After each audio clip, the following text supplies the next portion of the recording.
Dans l'épisode d'aujourd'hui, l'investiture du gouvernement génocidaire a eu lieu dans l'enceinte de l'ambassade de France à Kigali, sous l'œil de l'ambassadeur en place, Jean-Pierre Marleau. Pendant ce temps, l'opération dite Amaryllis, amorcée par l'armée française pendant 4 jours, va évacuer les étrangers et des Rwandais scrupuleusement sélectionnés, dont l'épouse et les enfants du président Juvenal Habyarimana, tout en laissant derrière eux des victimes aux mains des tueurs.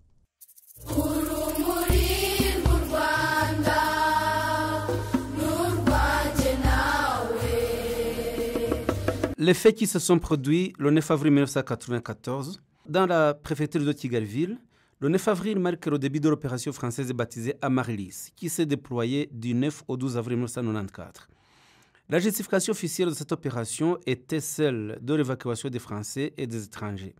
Cette opération a eu lieu alors que des massacres étaient en train d'être commis systématiquement dans Kigali et sur tout le territoire rwandais par l'armée gouvernementale et les miliciens. Les Français n'ont pas voulu intervenir pour arrêter les massacres qui se commettaient devant les yeux, notamment en face de l'aéroport international de Kanombe et tout au long de la route reliant l'aéroport au centre-ville de la capitale. Ils ont laissé plusieurs victimes entre les mains des tueurs. Des Tutsis qui avaient réussi à monter dans les camions des soldats français étaient descendus de force à la première barrière. Ils étaient tués devant les militaires français. Les couples mixtes entre Français et Rwandais étaient séparés ou bien étaient laissés sur place. Les femmes européennes étaient obligées d'abandonner les maris Tutsis et les enfants et vice-versa. Les employés de l'ambassade de France au Rwanda, principalement les Tutsis, furent abandonnés. Pendant ce temps, l'ambassade de France a ouvert ses portes à la famille du président défunt Juvenal Habyarimana, aux membres des escadrons de la mort créés par le régime, ainsi qu'aux membres du cercle présidentiel criminel dit la Kazou. Des Tutsis qui tentaient de s'accrocher à la grille de l'ambassade de France étaient repoussés et tués immédiatement par les miliciens. Les employés dont l'orphelinat Sainte-Agathe, qui appartenait à Madame Agathe Kanziga, épouse du président Habyarimana, furent évacués, mais la France refusa l'asile politique aux enfants de la première ministre, Agathe Uwiringiyimana, assassinée 2 jours auparavant par des membres de l'armée rwandaise conduits par le major Bernard Ntwihanga.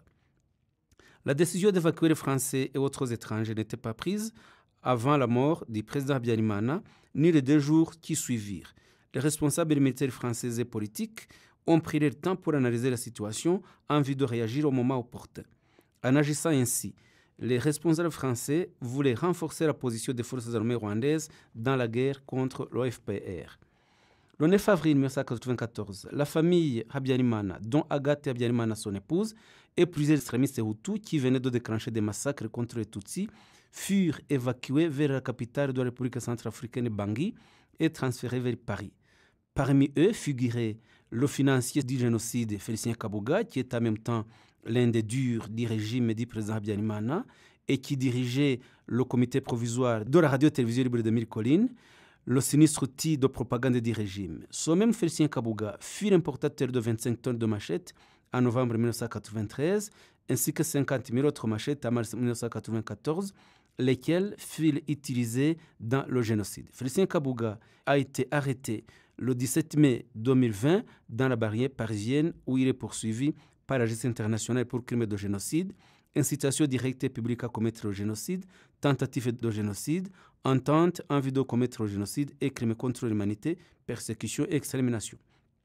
Figurait aussi sur cette liste Ferdinand Nahimana, universitaire de renom, professeur d'histoire à l'Université nationale du Rwanda, qui fut directeur de l'Office rwandais d'information et fondateur de la sinistre radio-télévision libre de Mille Collines. Il a utilisé cette radio ainsi qu'autres médias de communication pour atteindre le plus grand nombre de gens, pour propager la haine et la violence.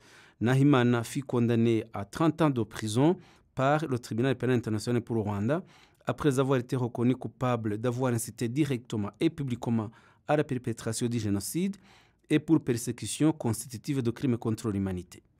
Tôt dans la matinée du 8 avril 1994, Bagosora a réuni les chefs des partis politiques de la tendance Hutu-Pawa pour former un gouvernement criminel.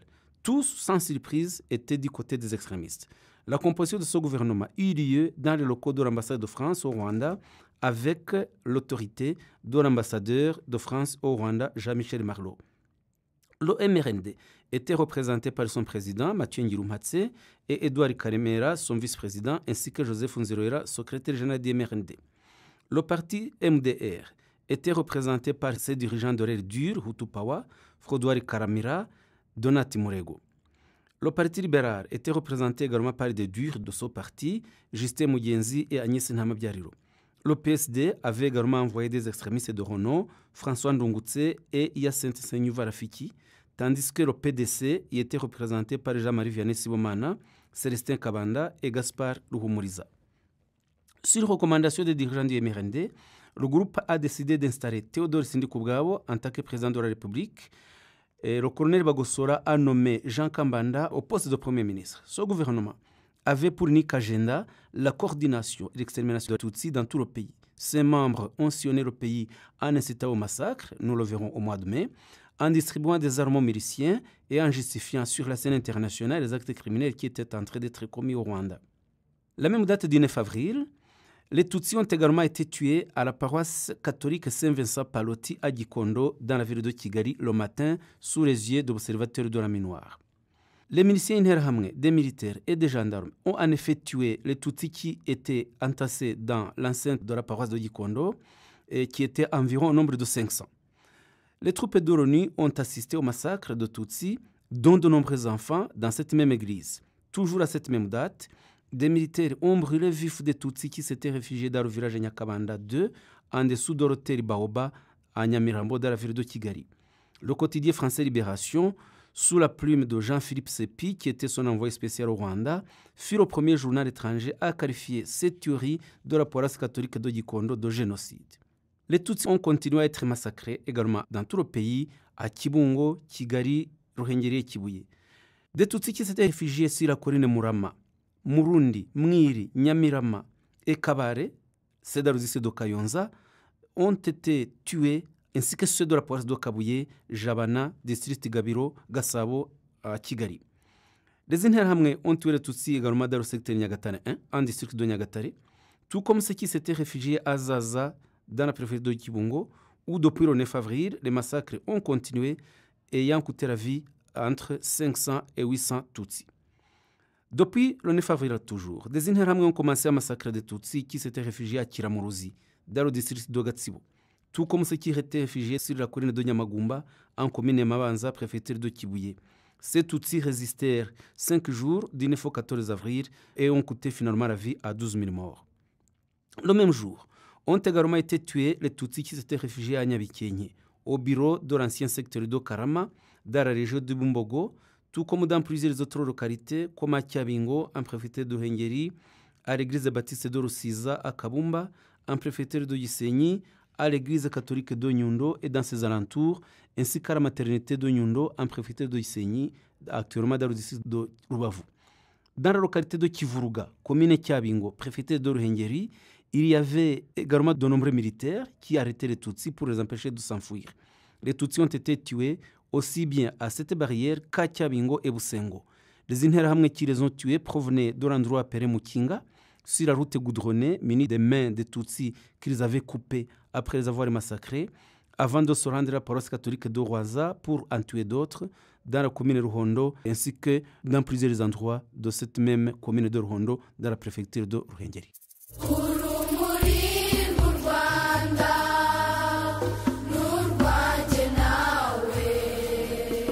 Merci d'avoir écouté ce nouvel épisode du podcast Kwibuka. Comme toujours, assurez-vous de nous laisser un commentaire sur ce que vous avez aimé sur le podcast et partagez-le avec d'autres personnes qui seraient bien intéressées à l'écouter.